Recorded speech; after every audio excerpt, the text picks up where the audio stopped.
Okay, we are live. Are you ready for me, Eric? I am, Craig. Okay. On today's episode of Playing Small is Cancelled, we have an exclusive treat. He is a leading consultant and former Columbia University professor specializing in machine learning, and he is the founder of the renowned Machine Learning Week conference series and the new generative AI world, No Big Deal. He is also the author of the bestsellers Predictive Analytics, The Power to Predict Who Will Click, Buy, Lie, or Die, and the AI Playbook, Mastering the Rare Art of Machine Learning Development. His work bridges the gap between technology and business. Big facts. Please welcome the brilliant, pioneering, and influential, the handsome and abundant Eric Siegel. How you doing, Eric? Thanks, Craig. You didn't, you didn't have to throw that in there, but we've got to be related. We've got the same last name, so I don't think it's a coincidence. And we're both very handsome, so we got that going too. That's what I was implying. I wasn't going to come out. I couldn't be more excited for today. For our community, if you're not familiar, do a deep dive. Eric's brilliant and he's cutting edge, and his wisdom is so helpful for business and also personal life. I think what's most valuable today is we should have an unbelievable conversation, take it a little bit all over the map. Before we get started, I have a fun icebreaker for you. Are you ready for me? I think so, yeah. For you personally, Eric, what does it mean to live an authentic life? An authentic life. Well, in the professional sphere, which is what we'll be mostly talking about today, you know what? I'm not selling my soul to the devil. I'm not jumping on the Gen AI hype bandwagon. I'm pushing back against it. I think it's the most amazing thing I've ever seen. So my nerd alert system is going hog wild. I spent 6 years, for example, in the natural language processing research group at Columbia University. That's when I was in grad school. I was on the faculty there after that. And I never thought I'd see what we see today with generative AI, these large language models. But I think the world might be a bit too excited. I think it might be about 5% as valuable, which is still extremely valuable. The fact that it's so amazing is doesn't necessarily mean it's valuable for a company, at least at the same level that it sort of ignites our excitement and the feeling that we're going to have human level computers, artificial general intelligence. I feel that's a ghost story narrative that's overblown and it underlies most of the hype. I think we got to get down to earth. We got to fight the intoxication and or fear, and that the antidote to hype is focusing on concrete value, of which there is plenty of potential and a lot realized. Both predictive AI, which is where I've been in the field for more than 30 years. And of course, most of our history has been in predictive applications, and in generative. And in both cases, both kinds of technology, both under this sort of broad, ill-defined brand of AI, have a lot of potential value. And there's a lot to learn about how to tap that value. But the antidote to hype is to focus on concrete use cases. Exactly what operation or procedure is going to be improved in what way using some particular technology. So Wow. that's my authenticity. First of all, I love the answer. Beautifully said. And I love how you tied into a lot of the good content. So this is going to be so much fun today. So there's a lot of judgment in regards to AI, fear, excitement, everything in between. But I like how you like to keep it grounded. Just curious, straight off the cuff, because this is your line of work. You're the best in the world as far as I'm concerned with this stuff. We're pretty far ahead. A lot of people said they didn't expect we'd be here just yet. Did you think that we'd be here yet with the technology, or that we still had some time to go? No, I don't have a magic crystal ball. And like even the most experienced experts in machine learning, most of us did not recognize that we would be here. But let's be clear. Let's define what we mean by here. Here is that the thing has an uncanny, seemingly human-like capability. Here is that it can be correct a lot of the time, but not reliably so. Here is that it's been trained on that level to have that human-like aura because it operates on a per word. Okay, technically it's a per token basis, but on that level of detail, what it does is it's using the best in math and machine learning, the biggest data ever, to learn how to predict. What should the next word be? I've written these 2.5 paragraphs so far. What should the next word be? And to predict that as well as possible, it does sort of discover some sense on some level of meaning of the phrases and sentences and paragraphs so that it can see what's the next. And then once it writes that next word, it's just another prediction question. Well, I've written this much so far. Now, what should the next word be again? So it's doing that repeatedly to continually add the next word. That's how it writes, right? So as a sort of side effect of operating on that level of detail, it does this great, amazing, unprecedented job of seeming coherent, but it's not literally designed explicitly or optimized for coherence or for any higher level objective other than the per word level, such as being correct. It's not designed to be correct. Now, there are higher level aspects of the technology where they're trying to correct it and make sure it doesn't make as many mistakes, but that's still an outstanding research problem. The fact that it's correct as often as it is amazing and very interesting. But the notion that it's going to be as reliable as the best human expert in any particular area is a presumption that there's no real evidence for. So taking a step back, it's kind of like this. Look, if we think we're trying to reverse engineer the human mind, right? No small task. And we're trying to do so by learning from observed human behavior. What do I mean by that? Well, all the writing in the world that's accessible online. This person wrote this sentence up to this word, and then the next thing to do was write this word.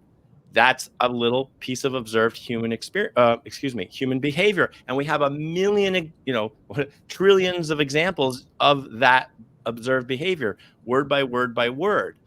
An amazing amount, but still a very limited realm of human behavior, the written word. And then also videos, right?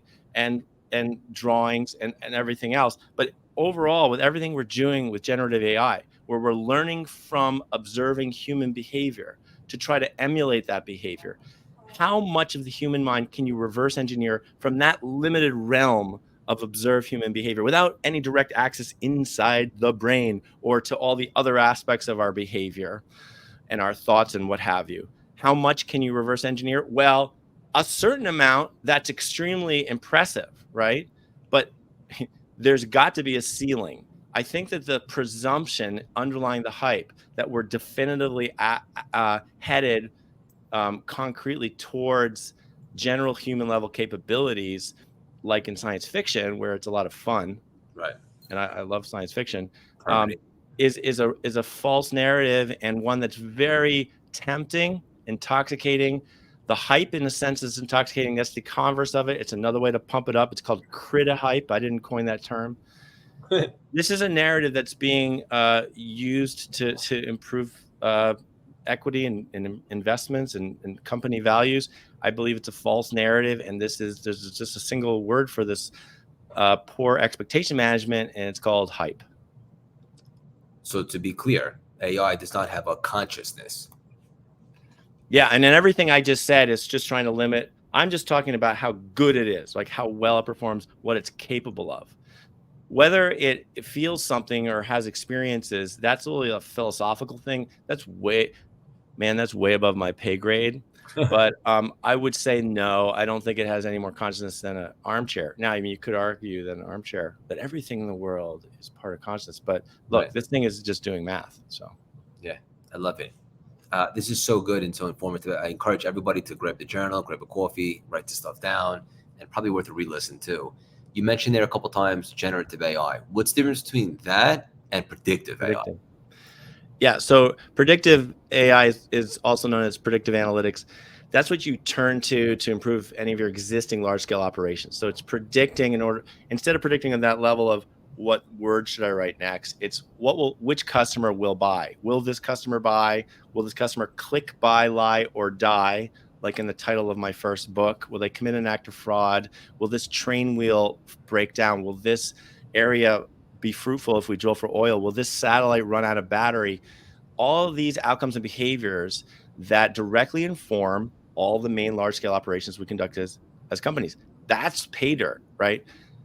That's the holy grail for improving any and all the main large scale operations that make the world go round. Our experience as consumers, how we're treated, is dictated by how we're treated and served by companies, organizations, healthcare, everything. And those decisions of what's done unto us are best made based on per case prediction. That's what you get. It's actually a lot less ambitious than generative in a way, but potentially often much more valuable. So the reason it's less ambitious is instead of trying to seem human-like and to produce writing and images that until now only a human would do, and ultimately with the ambition that maybe we're going to replace entire human roles. Instead of that, it's like, well, let's take the existing large scale operations, right? The established companies and lines of businesses and industries that we've already created an industry across sectors, and look at what are the biggest, lowest hanging fruit. I mean, business is a numbers game. And the best way to improve that numbers game is to tip the odds at least even slightly in your favor. It has a tremendous impact on the bottom line. So, for example, if I target marketing to customers who are 3 times more likely than average to buy, well, if there's only 1% are going to buy because most mail is junk mail, right? That's just the numbers game that marketing plays for direct marketing. Now I'm only targeting a much smaller group where it's 3%, 3 times as many. It's a big difference, but it's still only 3%. I don't have a magic crystal ball. They don't exist, unfortunately. I don't have high confidence this person's going to buy, but I have more confidence, a lot more confidence than just guessing. And that turns out the math is like the return on the marketing investment could skyrocket by a factor of 5 easily if you're not targeting it intelligently in that way at all. So those are the kinds of numbers games across all these operations that we can play very effectively. We can achieve autonomy with this stuff. We do. When you use your credit card, it automatically instantly decides whether to authorize a charge based on the probability that it predicts it's a fraudulent or a legitimate transaction. So that's fully autonomous. Whereas generative AI, ironically, so seemingly human-like, is actually less potentially autonomous because you have to proofread everything it writes. Yeah. First of all, you mentioned the word intoxicating a couple of times earlier. Yeah. What's also intoxicating is how passionate you are about this stuff. Isn't it the best when you love what you do and you're so passionate about it? It makes you even want to learn more. I just want to acknowledge you for that. Thanks. I'm channeling it. I'm channeling it because I'm trying to. What I really feel passionate about is people understanding reality of what's real and what's not, what's fiction, what's hype, but also what's really potentially valuable. The actual passion, like if you're doing something for a career, you don't feel passionate about it 24/7. You do at certain moments. And you certainly do early. Like when I was a kid, I fell in love with the concept of AI, and I had a pen pal who was a distant relative who was both a philosophy professor, and I had one of the early personal computers and stuff. And so the different phases of my life, I got super passionate. But when I'm have the opportunity to talk to an audience like yours, I find that within myself because my objective is to help sort of cut through what's so overwhelming in media right now, which is hype. Yeah, I love it. Beautifully said. And I heard you say somewhere too that AI is always going to be plagued by the word intelligence, right? Yeah. Oh, good. You've been reading some of my articles and Of stuff. course I have, as should everybody immediately following this conversation. Well, yeah. And I've written a few articles recently about the AI hype. One in Harvard Business Review a year ago, a couple in Forbes recently. So very cool. And yeah, so in fact, the term AI is kind of unfortunate, right? I mean, the original sin of the field was to call it AI, and usually when you hear about that, they originated the term AI in 1955 or whatever it was at this big convention of people who then became famous at Dartmouth, right? And they all like, we're gonna figure it out this summer. We're gonna figure out how to make computers intelligent, whatever that means.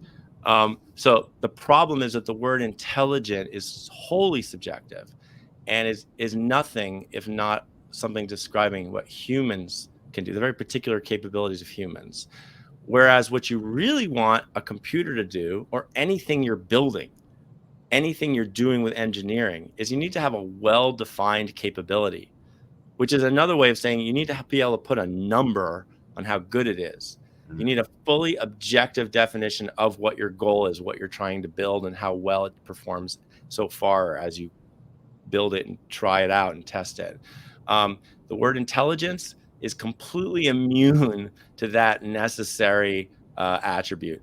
Any attempt to define it, it either is either subjective or loses its charm. So it can drive a car, okay, but have we solved AI in the full spirit of the word of what it was originally meant? It can play chess. It can play Go, which is even harder than playing chess.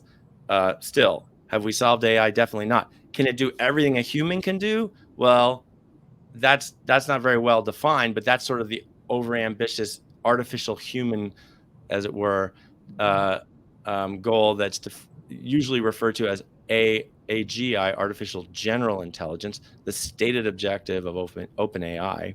The thing that I'm saying, look, I'm not saying that in principle it's impossible. I don't mean that necessarily there's something about the brain that could never be emulated by a computer. The problem is, how do you program it? It's such an unwieldy task. And as human-like as what we have now, I don't see it as concrete evidence that we're tangibly moving in that direction. So it's kind of like I'm trying to like find the balance between being a party pooper and a buzzkill. I guess buzzkill is like a cooler way to say party pooper. But I've got toddlers, so I'll just say party pooper. But you want to manage expectations. But I want to manage, like, yeah, I want to look. We don't have to, it doesn't have to stop being fun just because we're being realistic. There's a lot of untapped potential, even within the predictive stuff, which has been around for decades. Most of its potential is untapped. It's really, really interesting. And in terms of like people ramping up, that's the purpose of my new book. The message of my new book, the AI Playbook, is that you can help with these projects, even if you're not a data scientist. In fact, more than anything, you're what these projects need. You just need to ramp up on a certain semi-technical understanding, totally accessible, concrete specifics about what's predicted, how well, and what's done about it, so that you can participate in getting this stuff deployed. Right now, most of these projects, the core rocket science, the number crunching is totally sound, but it doesn't get deployed. The project as a whole totally fails on most occasions because of that disconnect between tech and biz, because there's not enough planning for that, the change that's involved in the actual deployment. Operations don't improve unless you actually change them, but change is hard. So as awesome as the number crunching might be, it's not intrinsically valuable to you unless you actually act on it. That means change. That's why we need business stakeholders at least as much as data scientists. We need to stop fetishizing the core technology and focus on its concrete value. Yeah, beautifully said. And I encourage everybody to grab the book, both books, actually. It's awesome. Question for you is, no matter what anybody does in 2024, regardless of the industry they're in, should everybody at least be curious about learning a little bit more about AI? I mean, totally. First of all, this is the coolest science and technology, STEM, right? Science, technology, engineering, math. It's definitely, of course, I might be biased. I kind of fell in love with the core technology, as I said, like 33 years ago. But now that's part of the problem these days, is that we're so in love with the technology. Rather, it's like being more in love with the rocket science than the launch of the rocket, right? And that's the endemic problem that's causing us to fail to realize value on not all. There's lots of successes, but on most occasions, at least with new projects. But yeah, you can start there. The idea that it learns from data to predict, right? That this core number crunching automatically processes large numbers of examples and derives from that patterns, formulas, that however you formulate it, there's different ways to do it, that then pertain and apply over new, unseen, unique situations and cases that have never before been encountered, right? That's really cool. And in that sense, in that well-defined process and that well-defined goal, the computer actually learns, right? It's really cool and potentially very, very valuable. That value very much is realized in some occasions. So why not, right? I mean, you don't have to learn how the engine works to drive a car, but you do need to learn how to drive. You need to learn momentum, friction, the rules of the road, how other drivers behave, mutual expectations of drivers, how the car functions. Yes. Otherwise, you can't drive a machine learning project successfully through to deployment. Again, it takes the business side as much as it takes the data scientists to work hand in hand closely across the project. So that ramp up can be fun. It's a lot more accessible, interesting, pertinent, and advanced than high school algebra. Like high school algebra is certainly useful, and it's in there somewhere maybe, but depending on the project. But it's taught very abstractly, whereas this is super real. This is what it means to improve any existing large-scale procedure, process, function, operation. I mean, of an organization. It takes prediction, not magic crystal ball prediction, but instead the next best thing is probabilities, which is just a number between 0 and 100 of how likely this thing is to happen. It's the real question is likely that what will happen. You have to define the prediction goal. So that's the level of detail. What's predicted, how well, what's done about it. That trio, that's sort of the outline of the semi-technical understanding, excuse me, that everybody needs to get a handle on in order to work with these projects. I know we're live, but in the name of authenticity, I will take a cough drop and admit that I just got over strep throat. So that this is a little unusual, but that way I won't be. Well, good. First of all, speaking of this, thank you for hopping on live while recovering from strep throat. It says a lot about you. So, well, I mean, antibiotics, it's easier to recover than from a virus, right? So yeah, fair enough. In regards to AI, and I know you're a little biased, but would you say this is the biggest needle mover or technology advancement of our generation, similar to how the internet was when it first got introduced? Yeah, I mean, I think that it's more advanced than the internet. The internet is an amazing feat of engineering, right? Just the idea of a network, a telecommunications network, an information exchange network, right? The ability to create that infrastructure that scales, and so all computers are connected and it's rapid. And then e-commerce emerges on top of it. But that's engineering. There's not a lot of fuzziness. If I send an email, right, it's been engineered so that with almost absolute certainty, you'll get the email with exactly the letters that I typed. Whereas when we're talking about take a step back, the big world, the real world, all these operations, improving them depends on prediction, and predicting who's going to click, buy, lie, or die, or commit an act of fraud can only be predicted a lot better than guessing, but not up to a magic crystal ball. It's not feasible. It doesn't matter how advanced the technology is. We don't have clairvoyance, and we can't expect computers to have clairvoyance either. So what do we have? We have as good a guess, or I shouldn't use the word guess. We have as good a prediction as we possibly could. We put the odds on it as well as we possibly can, using the best of math, leveraging as much data as possible.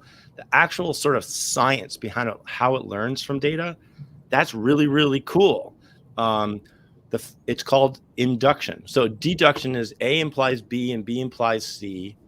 If you know A, then you get to C. That's just inference or deduction, is applying what's already known. Induction is trying to discover new knowledge based on a bunch of examples.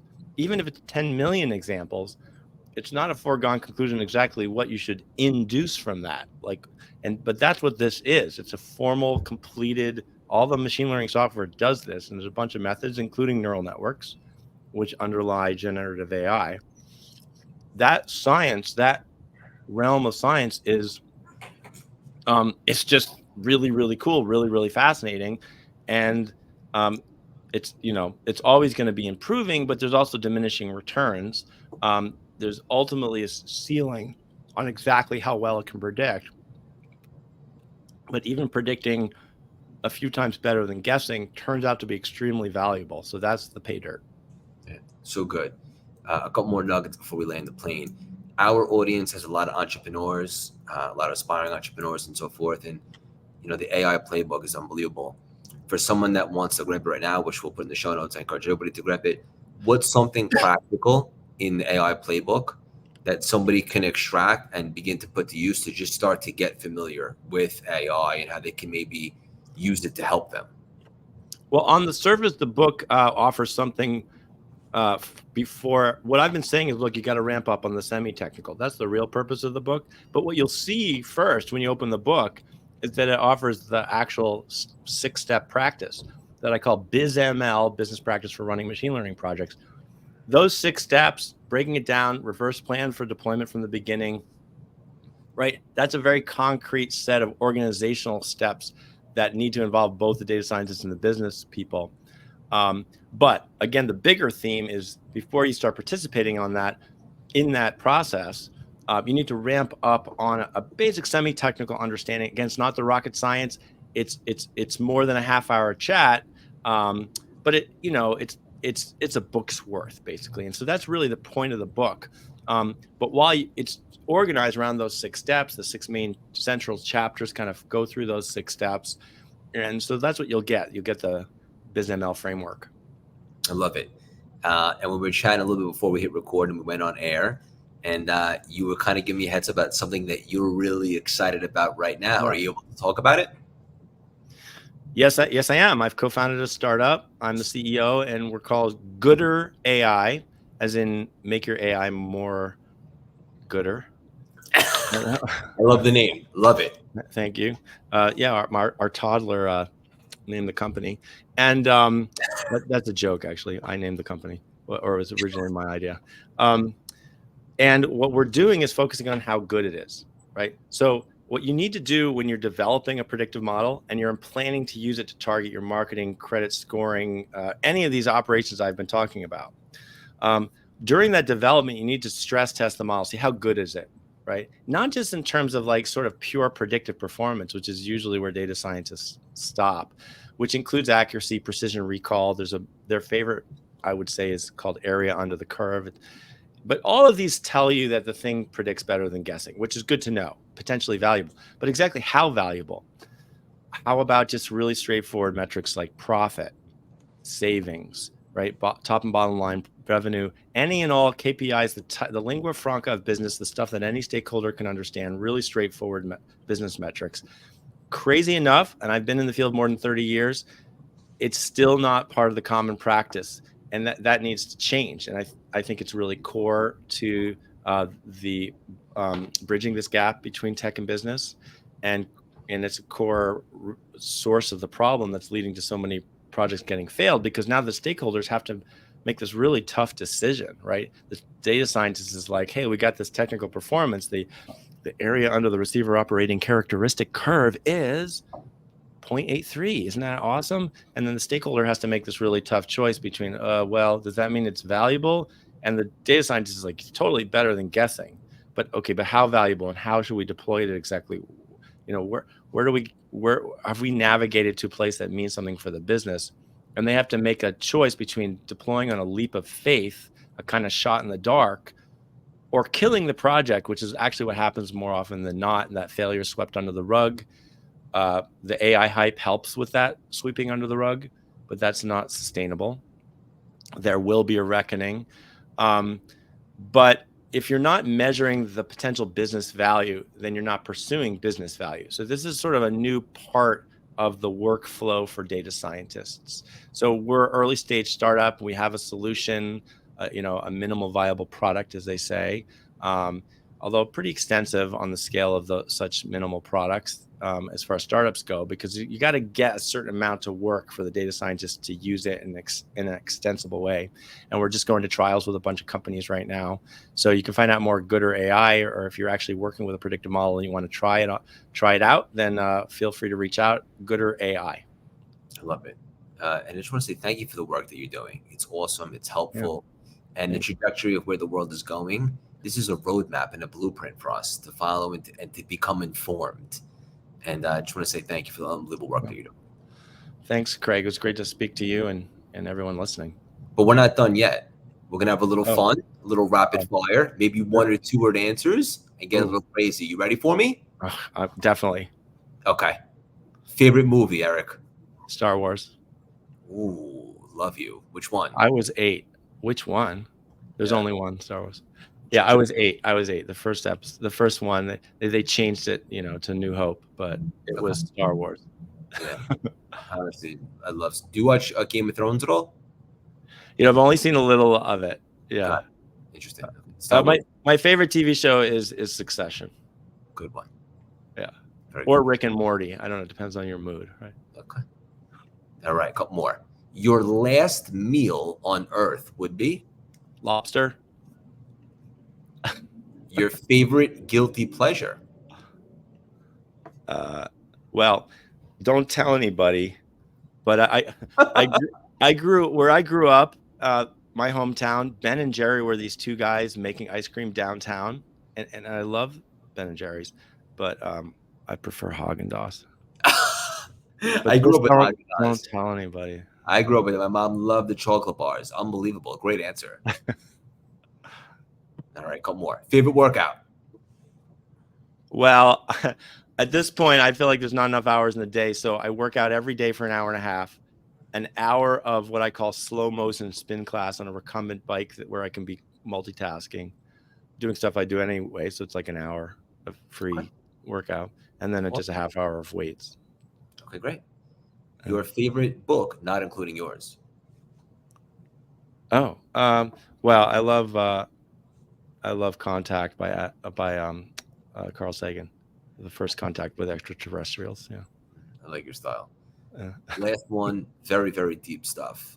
Your favorite musician. Oh, it's somewhere between. It's a toss up between Mozart and the King of Pop, who's been canceled. So I guess I won't say his name, but what are you gonna do? I mean, Understood. I love his music. So. Okay. All right, cool. We're gonna put all this stuff in the show notes and so forth. What's the best way for everybody to get involved? How could they support? Where could they grab the books? How can they get involved? Yeah, so the book's website is BizML. That's the name of the framework it presents, but bizml.com. And there's information there about me and my conference and my keynotes and all that kind of stuff too. Awesome. This was phenomenal. Eric, hang out for 1 sec. I want to connect to you after. Sure. I want you to know the definition of authenticity, perspective, and wisdom. I could personally guarantee that your best is yet to come. Thank you so much for stopping by today and dropping these priceless, juicy nuggets. Thanks, Greg. It's been great to be here. That was awesome.